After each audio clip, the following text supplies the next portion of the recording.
15 თებერვალს მართლმადიდებლური ეკლესია ერთ-ერთ უდიდეს დღესასწაულს მირქმას აღნიშნავს.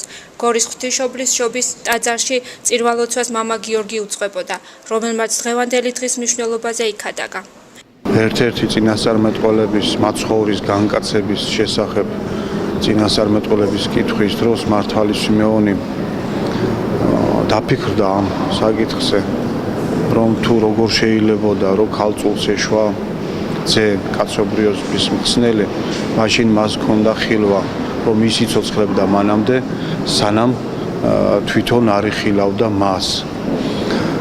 და ასეც მოხდა 40 დღის მაცხოვარი მისმა მშობლებმა ტაძრად მიყვანების ჟამს მას შეეგება მართალი სვიმეონი, რომელმაც აიყვანა მაცხოვარი ხელში და მისი სიტყვები იყო ასეთი: აც განუტევე მონაშენი მეუფეო სიტყვისა ეფშენისა, რამე თუ იხილეს თვალთა ჩემთა მაცხოვრება ისენი. მინდა რომ დღევანდელი დღე მიულოცო ყველას. დღევანდელი დღეს მირქმის დღესასწაული არის, აღნიშნავთ მართლმადიდებელი. ეს დღესასწაული მე-6 საუკუნიდან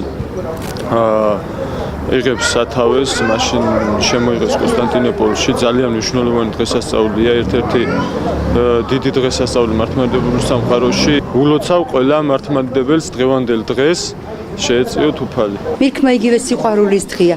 მოხუცებულმა მართალმა სვიმეონმა აღმოაჩინა ამდენ უამრავ ხალხში უფალი იესო ქრისტე და გულში მიირქვა და ღმერთს სადიდებელი შესწირა. ამ დღეს ყველა ადამიანი უნდა მოდიოდეს ტაძარში და ლოცულობდეს. ტაძარი მირქმის დღესასწაულზე მრევლის სიმრავლით გამოირჩეოდა. დიდმა ნაწილმა კი წმინდა ზიარების საიდუმლოს მიღება სწორედ დღევანდელ დღეს არჩია.